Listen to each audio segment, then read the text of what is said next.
Hello friends, Kevin here, a professor at the Sacramento City College Aircraft Maintenance Technician program. And today what I'm going to do is walk you through the Stromberg NA-S3 carburetor. And here it is right here. This is actually a great little carburetor that unfortunately gets a bad rap. And by the end of this video, I'm hoping that you will understand this carburetor in its entirety, understand what its limitations are, and have an appreciation for what a wonderful little carburetor it actually is. I personally have several hundred hours flying Cessna 140s and smaller planes like that with this particular carburetor, and I love them.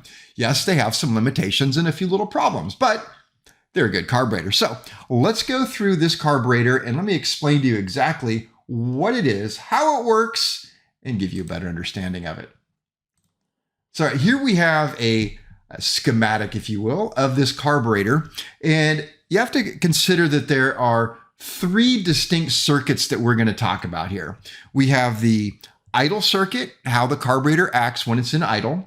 We are going to have the off idle circuit and the mixture control circuit. So we're going to cover each one of those in its entirety.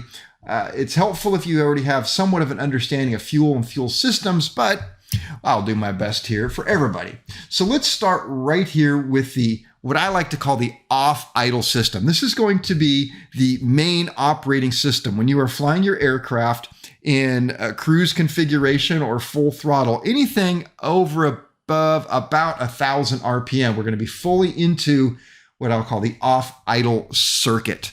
And we'll talk about that first. And that's going to be this drawing right over here. The one off to my right is going to be in idle, and up here we'll talk about the mixture control system. So let's start from the very beginning, and we will look at a drop of fuel, and then we'll look at air through this system. So we have the fuel inlet comes right into here through a screen. And right here I have a carburetor down here, and we can see that here is the fuel inlet, and here is the screen over here. This screen should be checked, I would say at least every annual or every 100 hours, whichever comes first. There's a little screen right in there that falls right out, and you want to check that. There we go. So here's my little screen. You can see this one has a hole in it. That would be considered unairworthy, but otherwise it should be clean and not have any debris. Also, while we're talking about things to do at annual inspections and 100 hours, there is a drain screw right here, and every carburetor should be drained at least, and I'll say every annual or every 100 hours, because you'll get sediment and water in here, which I will show you in just a few minutes. So fuel again comes through here through a screen that we are going to check every 100 hours or annual. That's according to me. I don't have any stats on that one. Then the fuel is going to come up through a needle valve seat. And I'm going to take the top off of this right here, and we'll look inside. And here we can see that we have the float attached to the needle. And what happens is the fuel comes in through the screen. It's going to fill up this bowl. And as the bowl fills up, it will raise the float, and it will push this needle down over here into its seat, stopping the fuel from coming up. Toilet bowl technology, if you will. And that is critical where it stops the fuel, because we want this fuel level to be at an exact spot. And if we look up at the manual, it'll tell us exactly where that fuel level will be. The reason why that fuel level is so important is because if we follow it across in a non-operating carburetor, it'd be easier to understand. This one is shown as it's operating, but we would see that the fuel level would then, it would come down through this channel up here and correspond to here and give us a fuel level height that should be very specific. If that fuel level is too low, then the carburetor is going to run lean. If the fuel level is too high, it will run too rich and also dribble out of the nozzles, which I'll show you in just a little bit. All right, so we have the float assembly that will stop the fuel at a certain point with a needle and seat come in here. We could look down here. We can take this apart a little bit more. There's a shaft that comes out of here. And here's our needle and seat. There is the float and the needle and seat. Now, there are different types of needle and seats. Some of them have this black rubber tipping. Some of them are plastic, a Delron, and some of them are metal. So you want to know which one you have, and I believe there was a service bulletin to remove these because some of the fuel interacted with them in a very negative way. So, all right, we have those items we'll set aside. Now, if we take a look inside of here, it is going to look pretty nasty. This is one of the carburetors from the school. We take this gasket off right here. We'll set that aside carefully. But in here, it is pretty nasty. And that's what you can get if you don't pull that drain screw out, because fuel is lighter than water. So water will enter through here and it will set down here in the bottom. And any water that is down here in the bottom will just remain and corrode the carburetor until it is drained out the bottom. It's never going to work its way out unless it gets at least above the main metering jet. So, all right. So back to this here.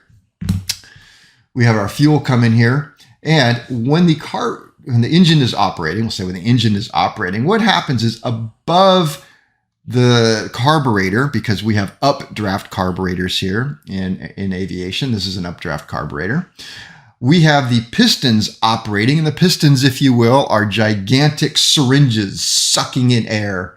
And so they need massive quantities of air. And so we have air is going to come up from the bottom of the carburetor, pass through the carburetor, entering into the venturi.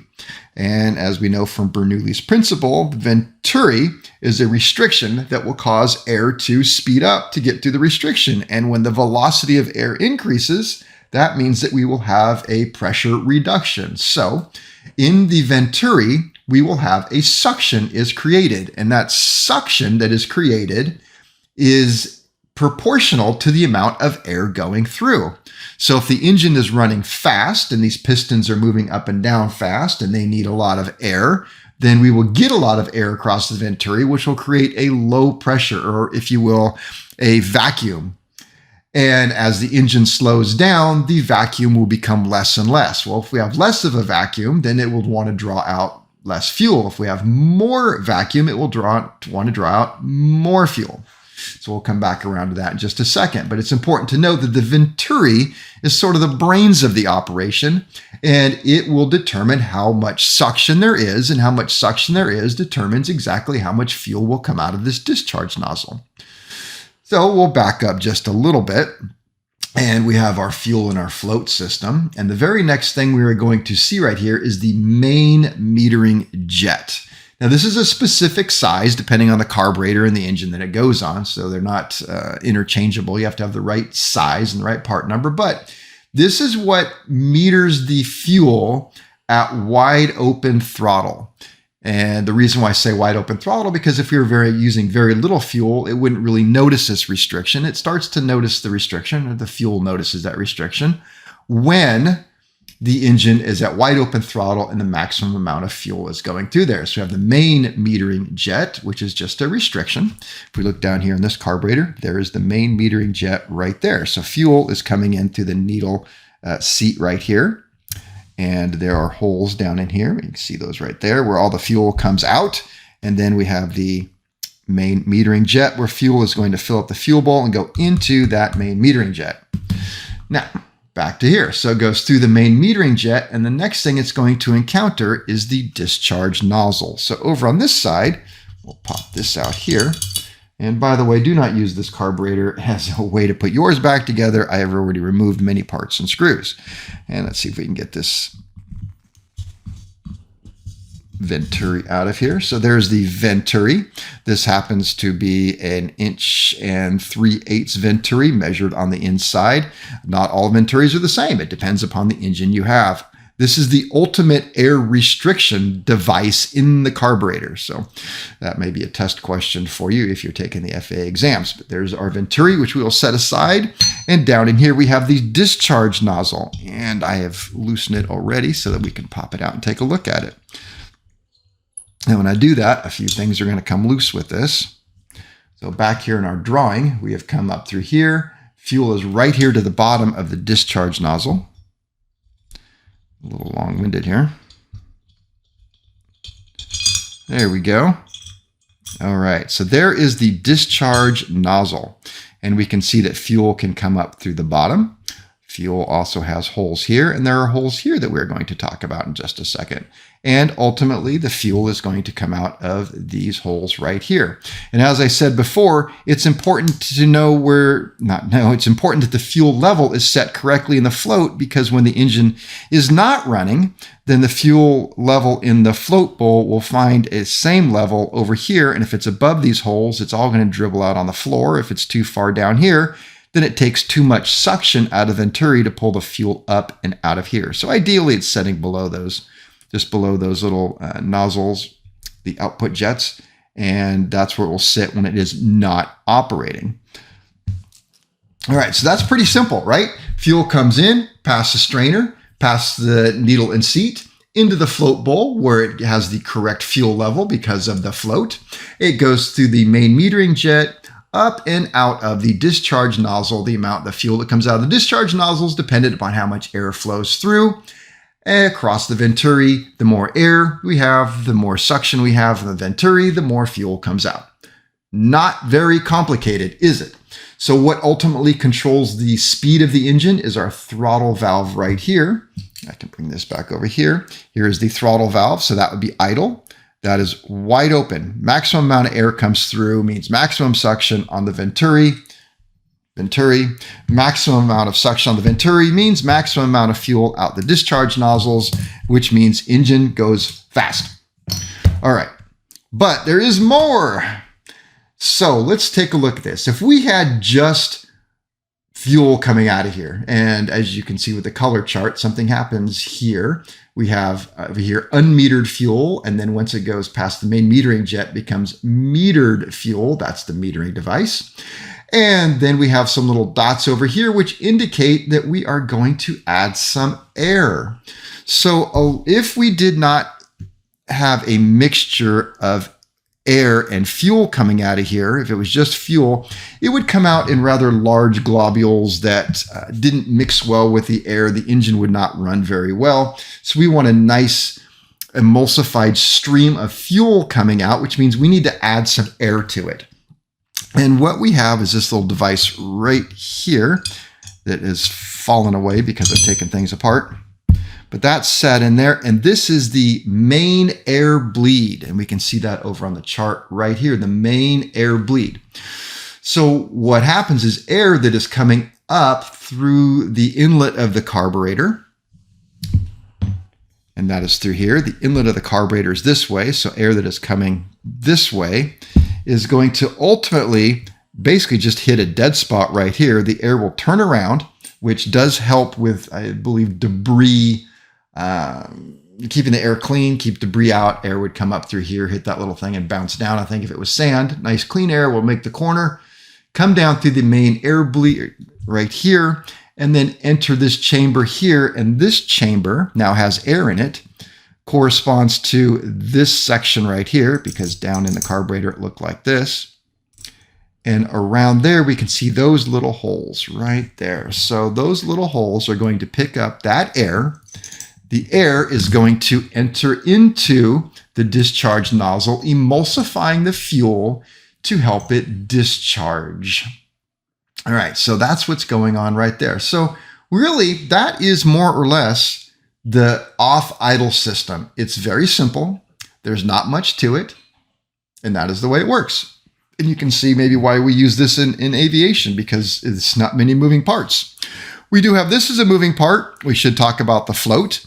The floats are prone to getting holes in them, not so much on Strombergs, but on other brands of carburetors.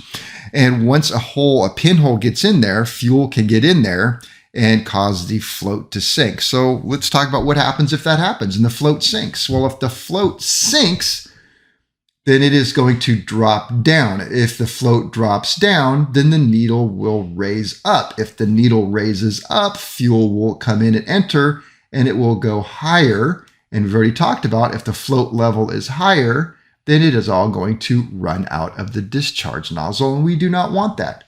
So with the engine off, you're going to have fuel dripping out, making a mess. With the engine operating, then you will get too much fuel, because even a little tiny bit of suction will cause, actually no suction at all. Fuel's already coming out, so we add that fuel already coming out to the suction it's created, we're going to get too much fuel. Not the ideal situation.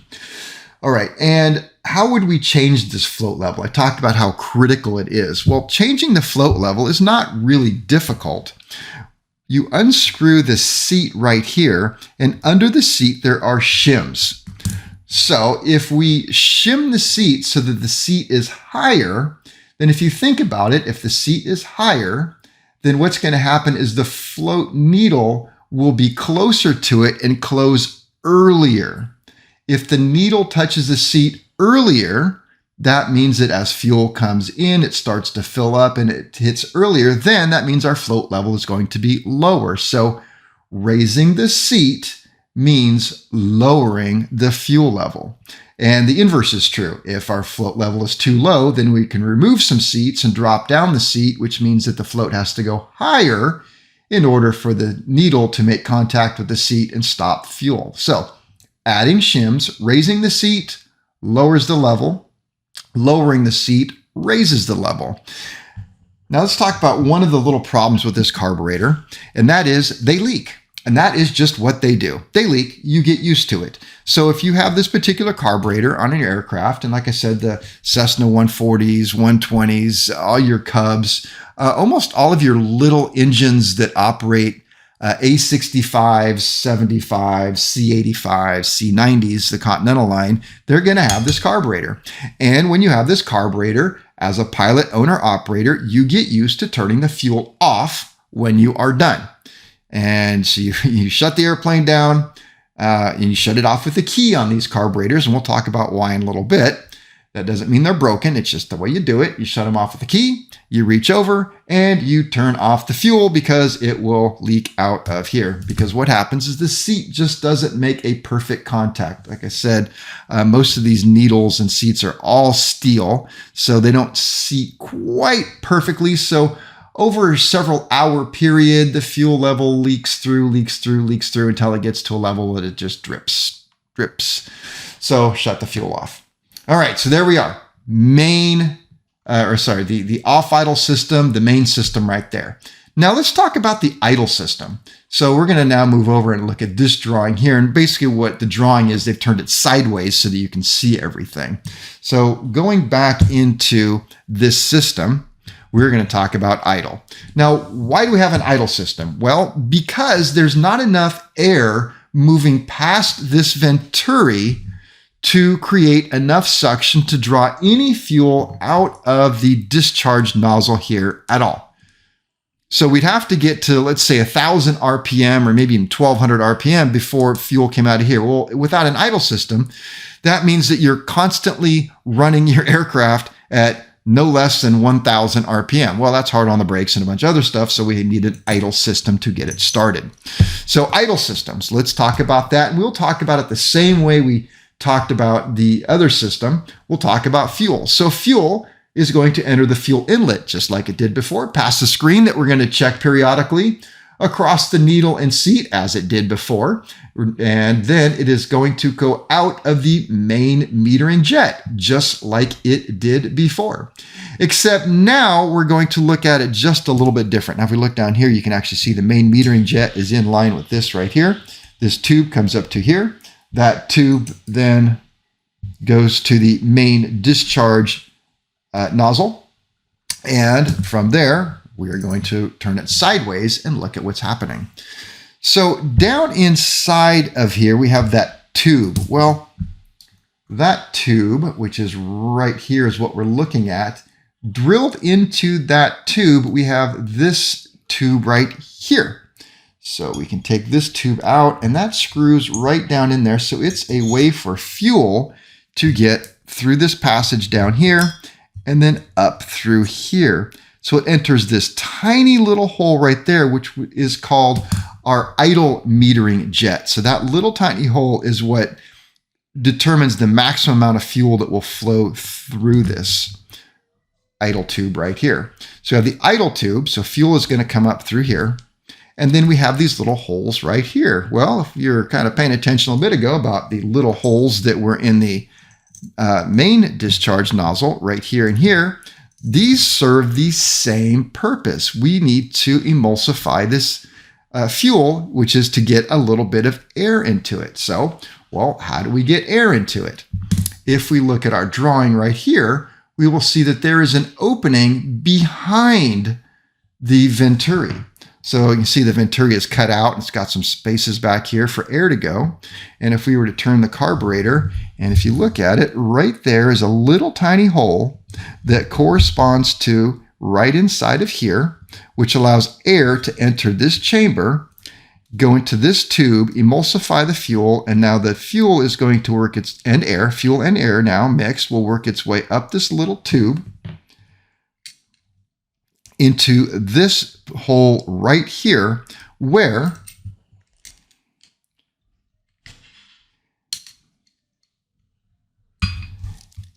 it is allowed to go through these drilled holes. So we have some drilled holes in here. All right, so again, looking at where our fuel and air is coming from.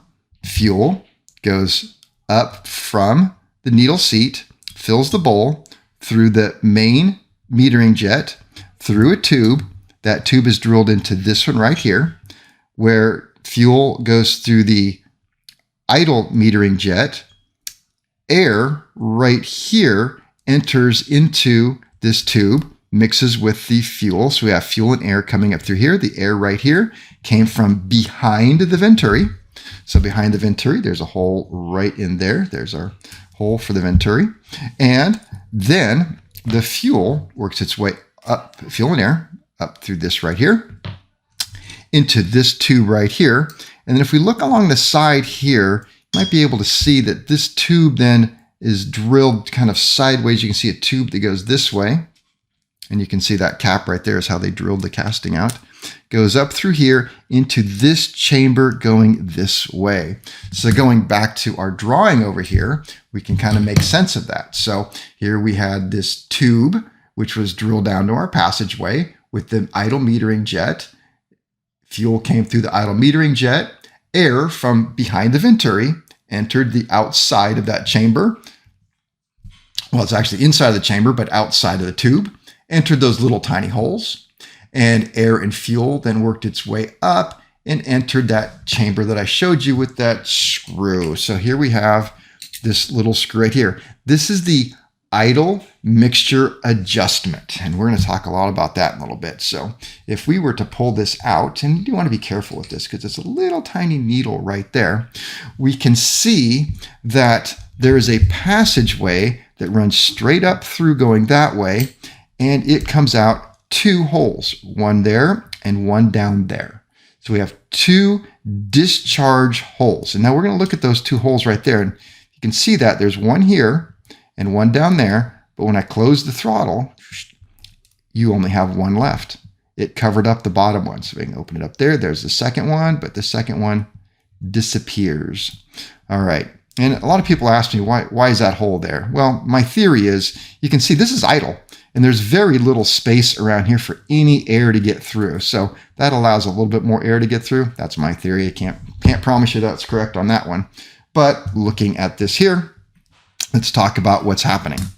All right, so we have our needle. You'll notice that's a little needle right here. Now looking at our drawing, we can see that this needle is adjustable. That's why it had the threads on it. But fuel and air come up through here. And around we can see there's hole number one and there's hole number two, right? That's the top hole. This is the bottom one that got covered up.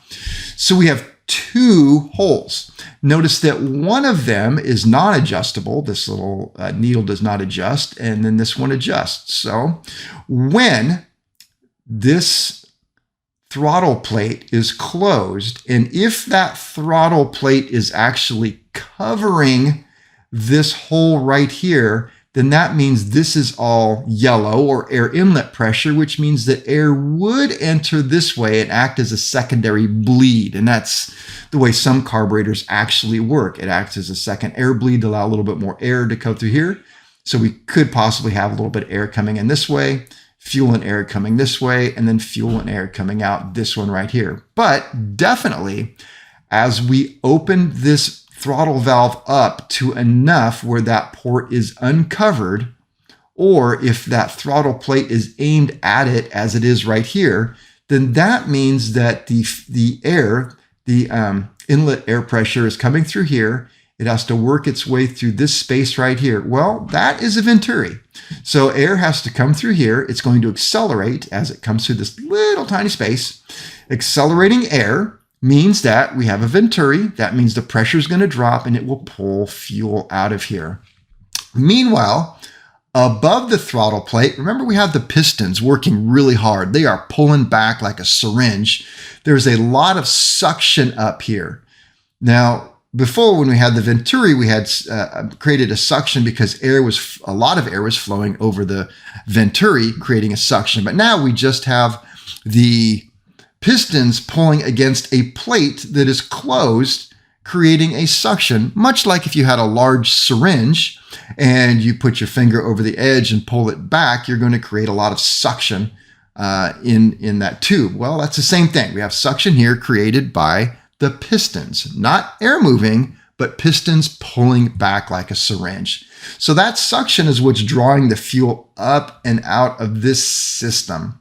And as we open the throttle plate just a little bit more, it's going to come down. Sorry, it's going to come down a little bit more, opening up and exposing this hole, then that is going to allow both holes to discharge. And so we have a little bit of discharge when it's closed with just one. As it opens up, we can open the second hole, creating a second discharge. This throttle plate will continue to open until enough air is flowing past this venturi to allow fuel to start to come out here. So what I did, I took a little picture of this, I took a little video of this in operation, and I'll let you take a look at what it looks like going from idle to off idle.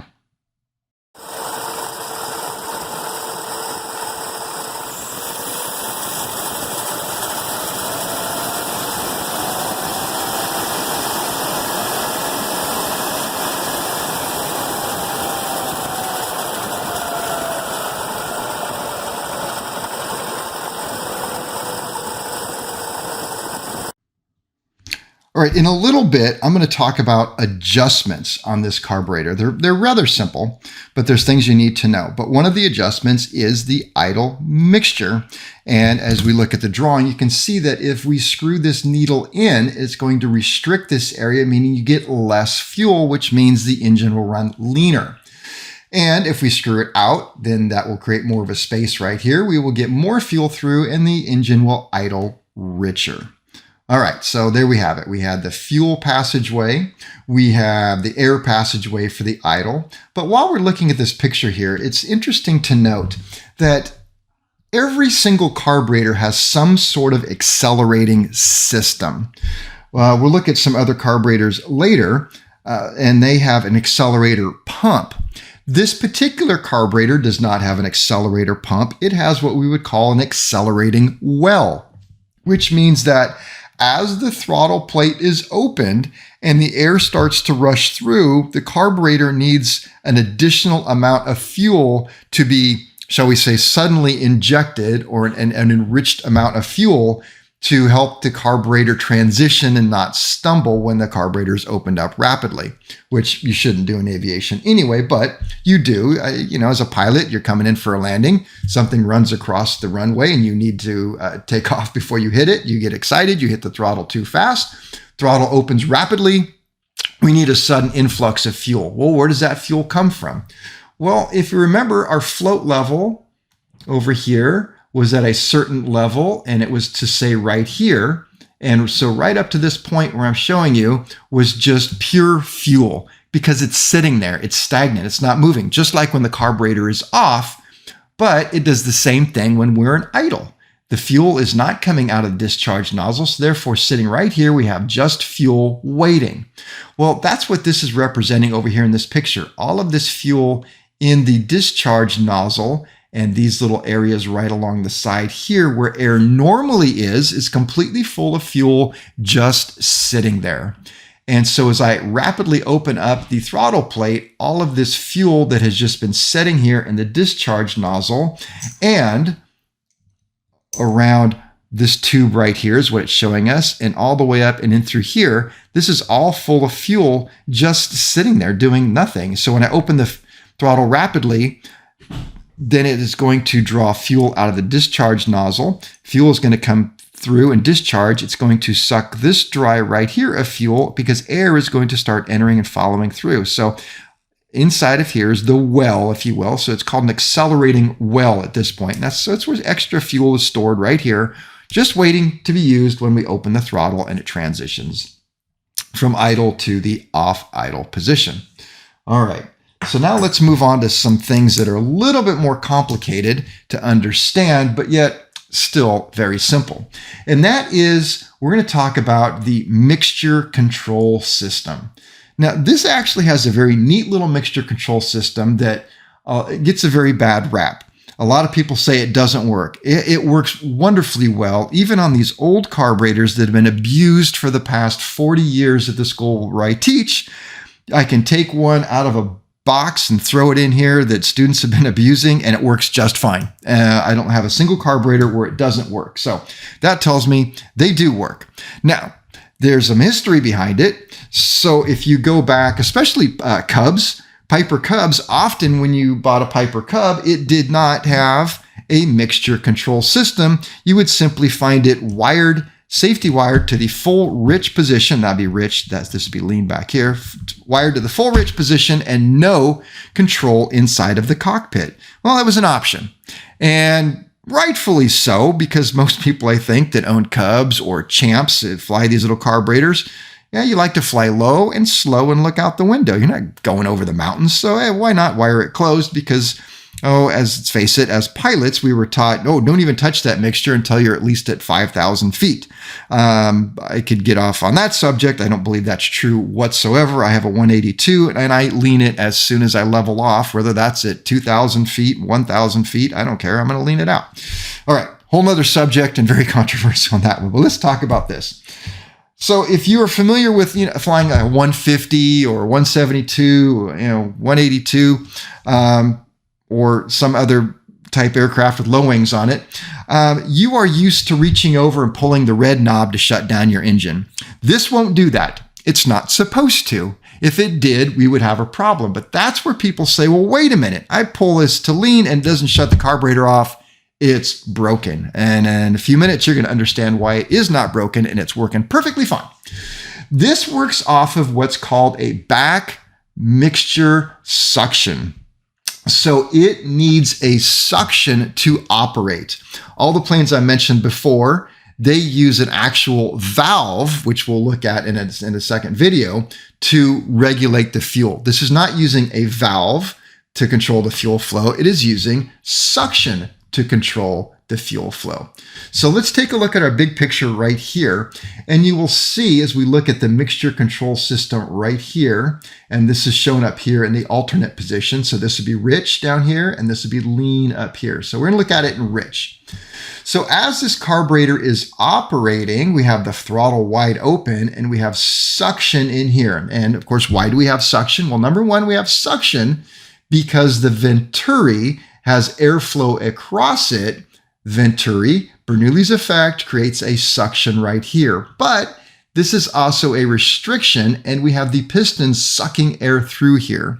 If we were to look at our manifold pressures, and we were at a standard day, and we put a pressure gauge over here, air coming in is going to be at 29.92 inches. We'll call it 30. Just for the sake of easy math for me. So we'd have outside air at 30 inches of mercury. Well, across a restriction, we're always going to lose a little bit. So in any type of aircraft engine at wide open throttle, carbureted aircraft engine at wide open throttle, you can expect about 1 inch loss up here. So maximum pressure here is going to be about 29 inches if this down here is 30 inches. All right, and I know that we have, there's more to it. There's ram air. We could get an increased pressure here. I'm trying to keep it simple so we all understand this, but you will have a 1 inch loss across this throttle plate at wide open throttle on almost all aircraft. So that being said, this is suction as compared to the outside air. So we have a suction right here. That suction goes through this little chamber right here. And let's see if we can find that over here. So if we open this up, and we look down in there, we are going to see a hole, a couple of holes, but one of them right there, which is going to create that suction for us. And it's right above the venturi, which is right that line right there above the venturi. So we have that hole right there, and that is transferring suction. We'll go up to our drawing to the top of this plate right here. So let's take this plate off real quick here, and we will see what is going on inside of there. Again, nothing on this has been torqued so that we can do this quickly and easily. All right, there's a little spring in there that pushes down on this plate. I'm going to take out both plates. There's plate 1 and here's plate 2, which does come out. Typically, there's a screw, a countersunk screw that holds it in place, but being a training aid, somebody has broke off the screw right there. All right, so getting back to our little hole, we have a hole right there that is drilled through and comes out right there. So looking at the top of our drawing again, on top of this plate, we have a suction. So suction has been provided to the top of the plate. Now let's take a look at our bowl right here. So our bowl right here must be vented some way. So this is vented to the atmosphere, up through this chamber, over through this plate right here, where it is subjected to either suction that I just showed you, or not suction. There's a much larger hole behind the venturi. Remember, we talked about behind the venturi is ambient air. It's the yellow air. It is not suction. It is right here. So we get to a point right here where we have, we'll say, fully yellow air, yellow being fully not any sort of suction, ambient air. And over here where we have a little bit of blue, which would be a suction. So we have blue and yellow. So right here it's mixed. And as we can look at this, we can see, well, that yellow tube is really big and this little suction tube is really small. So that means that this suction right here, it's not really all of that effective because of this big tube right here. So any suction that's created here, we're going to have air coming up through here that is going to provide more than enough air to come out this way and air to come this way and fill the top of the float chamber and create ambient pressure right here. So this is going to be yellow just as well. So yellow, yellow, yellow, yellow, all the way down here, and a little bit of suction, which only just sucked from this right here back and then up like that. Now, if we look back over here at the carburetor, we can see some of these passageways and what we're looking at. So right back in here was where we got the suction, that's the blue. And right here's this big tube right there where we're getting our ambient pressure from behind the venturi. So ambient pressure is coming up through this little tube right here. We can look at it come right here. I mean, that's a big hole, right? As opposed to the suction, which is right there. Little honey hole, very big hole. Then we go back to looking at our plates and we can see that this plate just goes down there. It gives us something to turn against. And so there is the big hole. There is the small hole. And we can look at the float chamber. Tube is right there. Hopefully you can see that, which comes out right over here on the side right there. So there we have our vent going down into the float chamber. So suction, ambient pressure, headed off to the float chamber. So there we have that. Now what happens is on top of all of this, right up here, is this disc that rotates.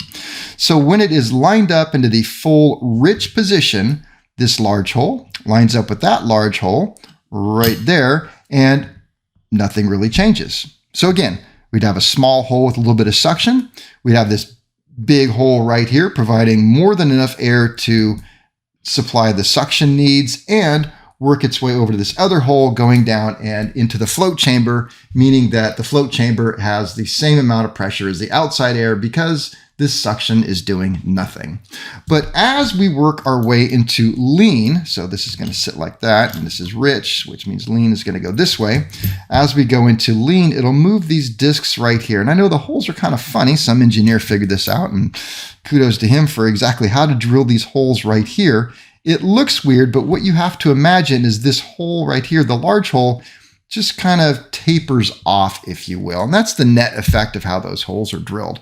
So as we move this disc, we start covering up this ambient air coming in right here. We look at the drawing and restricting how much of this pressure air we can get till a point where we look up here at lean. Well, now we can look at it and say, well, wait a minute. This hole now is very, very tiny. In fact, it's really about the same size, if you will, as this little hole right here. So what starts to happen then is this yellow tube cannot supply enough air to satisfy the suction needs. So the suction that's coming out starts to act upon the float chamber. So the effect is that this suction right here goes through the tube and comes across and starts sucking air right here. Well, if you lower the pressure here, that means that the difference between the air pressure up here and the difference of the air pressure right here starts to become closer together. And if the air pressure on top of the float chamber equals the pressure in the venturi, then you do not have any fuel wanting to be sucked out because it's the same pressure. Well, that doesn't quite happen. You still have more suction right here in the venturi because the air flowing past the venturi is a lot more suction than that can be created right up here. So, but the net effect is you have changed the air pressure above the float chamber to be closer to the air pressure or vacuum here. Therefore, you will get less fuel flow. And the funny thing about that, that is called the fuel metering force, is the difference in air pressure between here above the float and here the venturi. It's called fuel metering force. Yes, it's air, but it's still fuel metering force. All right, so just to make sure that you understand that, because it's a really big deal here, that's how we're leaning out this carburetor, is by changing the difference in air pressure between the venturi and above the float chamber. When we go back to full rich, as it is right here, then that means this right here is going to become yellow again. It's full pressure, and then it is strictly the air pressure, which is much more above the float chamber, much lower here. We're going to get more fuel. Start putting suction on here, and that means that this effect, the net effect of the suction of the venturi, becomes less, and so it draws less fuel out. And it is a very effective way of controlling your mixture. It actually works quite well. But let's talk about, why does it not work to shut the engine down? Because that's where I think this carburetor gets most of its bad reputation, is because on all of the other carburetors that we have in aviation, to shut the engine down, we reach over and pull back the mixture control and the engine dies. This one doesn't. And the reason why is because of where the holes are located. So let's take a look right here. It actually works best on the drawing. You can see that this hole right here is just above the venturi. That would put it right in this spot right there where that dot is, or right there, right? And so with the throttle closed, what do we have right above the venturi? But the yellow air, the outside ambient pressure. So if we think about that, well, wait a minute, that makes this yellow and this yellow. So if this is yellow and this is yellow and this is yellow, or look up here, yellow, yellow, yellow, you can close this all day long. It's getting pressure up through this. This tube no longer is suction, it is pressure. So moving the mixture back and forth does absolutely nothing at idle. Now, you want to try and experiment, put this in lean out your carburetor, and add throttle. As you open this throttle plate, it will uncover the suction, and you will see that your engine will not accelerate at all, very, very poorly, and start to backfire on you, proving that the mixture control, the back suction mixture control, does in fact work well on almost all of these carburetors. Shocking, but it really does. All right, so that's really a walkthrough of this carburetor, but there are two things that you must know about owning and operating this carburetor, setting up this carburetor, and that is, how do you set idle speed and idle mixture? All right, because the carburetor should have been set up properly by whoever overhauled it to get the proper float level in the chamber. So if we're assuming the carburetor was set up correctly, you have the proper float level, because we talked about what that means. If the level is too low, the carburetor runs lean. If it's too high, carburetor is going to run rich. But we have to set it up for idle speed and idle mixture. I set this carburetor up differently than I would set up almost any other carburetor just because of its nature. But if it's on an aircraft and it is all set up and we have all of the controls set, we can look right here and we see 2 screws. If I close it, I can see that's idle. Then this is the idle stop screw. This screw adjusts the idle speed. If I screw this in, it will move the throttle plate that way. And if I move the throttle plate this way, it opens it up. That means that screwing this in increases the idle speed. Screwing it out decreases the idle speed. The engine will idle slower. All right, so the way I typically set up carburetors is, one, I remove the screw from the system. I'll back it out to the point where it doesn't do anything. I will warm the engine up. It's very important to do this on a properly warmed up engine. I will then set the controls in the cockpit to the idle speed that I want. And that's typically about, 550, 650. The engine will talk to you and tell you where it likes to be. So I'll set it right there, and then I will lock it in, and then I can adjust the idle speed to match what I've locked in. Now, on this particular carburetor, like I said, I set it up a little bit differently. Usually what I do is don't mess with the screws. Leave them where they are, and we're going to see how it goes. We take the idle mixture screw, and you must be very careful with this. By turning it in too much, you will damage the seat area. So don't do that. So we're going to turn it in until it comes and bottoms out very carefully. There's a spring and some other parts that actually go there. The spring holds it in place. Bottoms out. I don't use a screwdriver. I don't want to put that much pressure. I will turn it out 1.5 times. There's half, there's 1.5. I will then go into the aircraft and operate the engine and see how it operates. If it idles smoothly and correctly and accelerates nice when I give it a nice, even, slow acceleration, none of this, like it's a car, nice and easy with an airplane, open it up. If both of those work for me, I'm done. I'm going to leave it there. Because in the other carburetors, you can actually see where we're running. We'll talk about that in another one. You just can't do it with this one as far as if you're idling rich or lean.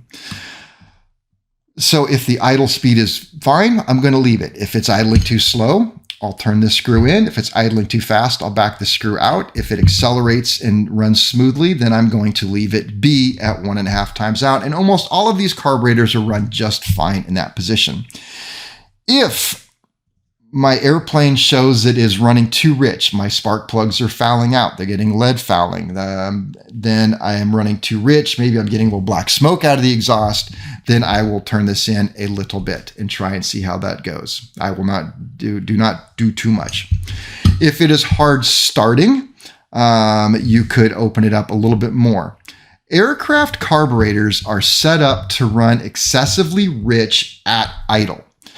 And the reason why, and I know there's many people will say, well, it's for cooling. I do not agree that it's for cooling. It is because we do not have a choke system on our carburetors. So no choke system on our carburetors means that we need a rich mixture to get the engine started. So we get the rich mixture from having it overly rich. If you're running a different type of carburetor, then what you want to do is aggressively lean it once you get it started. But that's a whole nother conversation. All right. There is a way that you can adjust this to the proper point of an aircraft. And on an aircraft, what you want when you are idling your engine and you pull it into idle cutoff, not this carburetor, but the other carburetors where you pull the red mixture knob out and it cuts off the engine, you want to see the RPM rise about 25 to 50 RPM up. That means that you were running rich, and as you cut off the fuel, the engine went from running too rich to running I don't want to say perfectly or stoichiometric because those don't exactly mean it, but it went to peak power at idle and then died. All right. So what we could do, and I don't like to do this on a running engine with the propeller because I don't want to get hurt by the propeller, but in theory, well, I know it's true because I can do it on a non-propellered engine. You could set your idle speed, and if you can watch your gauges, you can screw this in and lean it out until the engine starts to die, right? Or starts to lose RPM. Then you could back it out and you could watch it gain RPM, and then it'll start to lose RPM again as you go out. So at one point we went too lean, then we backed it out until it got to peak power at idle and went rich until we start to see it fall off. Well, right there where it was peak RPM, it reached the maximum RPM without touching the throttle, maximum RPM. Then all we'd have to do is enrichen it by just enough to see about a 25 to 50 RPM rise. We would be 25 to 50 RPM rich of the peak setting. Hopefully that made sense to you, but that's how I would set this up. Again, very difficult to do on a running engine, and it's dangerous. I don't recommend it. I recommend 1.5 times out and see how it goes. It's just much easier than hurting yourself. And then idle speed over here. So there we have it. That is pretty much a run through of the little Stromberg carburetor, the NA-S3 carburetor. And good luck to you. If you have any questions, leave them in the comments and I'll try and do the best I can for you. Take care. Bye.